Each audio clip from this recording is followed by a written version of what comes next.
of 2012, I was working on content delivery at P&G, looking at a bunch of different technologies, and it was one in particular that the big idea was, wow, if I can put this in music and push content every time this song is being placed, I can turn a song into an advertising channel. What that means is I wanted to turn audio into an advertising channel. And then bigger than that, I want to turn audio everywhere audio may be, whether you can hear it or not, into an advertising channel. That was like the initial thing that got everyone excited. Start emailing him. I was at work, actually. Which is probably a bad idea for those of you that work at Kroger and P&G. Use your Gmail account. I don't know what account I was using, but I was using one of them accounts. Now I'll try to use my personal. Didn't email it to afterward, right? But the point is, I started writing down all these notes, and honestly, we wrote out 5 pages of what we wanted this thing to do and how it would work.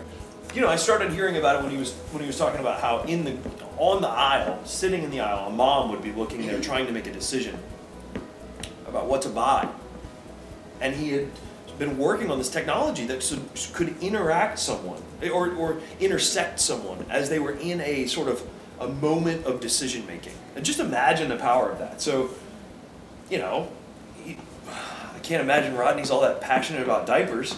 No kids, single, other than it pays the bills. So when it turned into music, like, could we do something similar?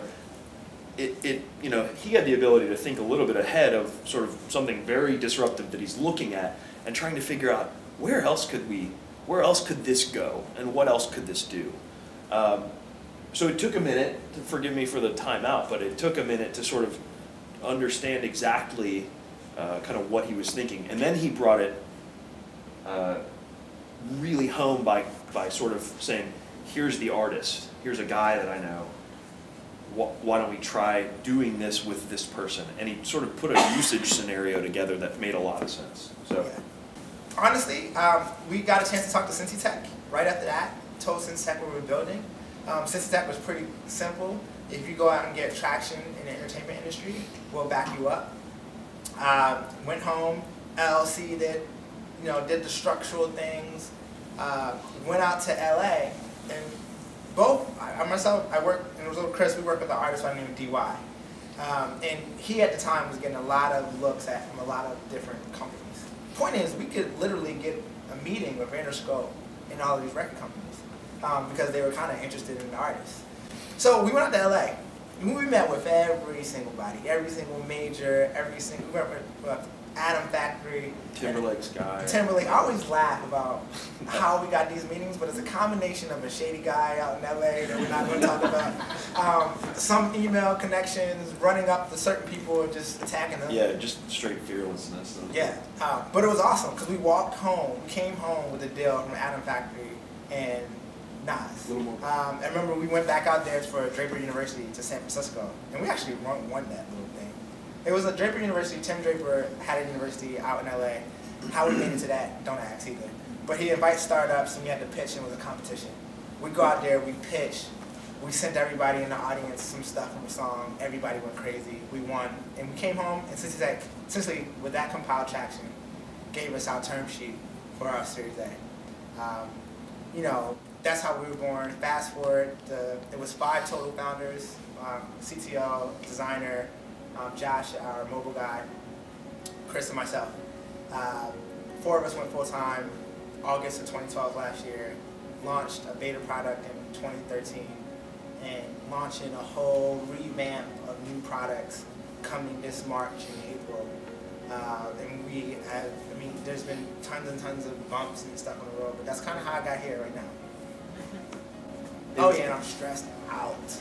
Yes. No one, he did not tell me how freaking hard this extremely is. It is ridiculous. It is uncomfortable, like, I don't know. It's awesome, but I'm just saying that. I'm gonna let you guys know. You know, what was the trigger when you're at P&G? I don't know exactly how much money you make, but I have an idea. You know, what was the catalyst that just said, I have to go and I have to do this? No Idea is a famous producer that produces everything, and I go up to No Idea and I ask him if I was to place watermark or some secret dog whistle in your music that every time you played it, it sent information to your fans. And he lit up. He was like, what? I'm gonna do this, and then we're gonna do like this decoded thing. And I was like, whoa, calm down, really? So, and I remember coming home and they're like, we're hot. This is hot, we're gonna do it. So that's when I knew I had to go, by the way. I was like, all these other people are excited about it. You know, you know, this is real. And it was hard leaving P&G. I didn't tell my mom. I like it.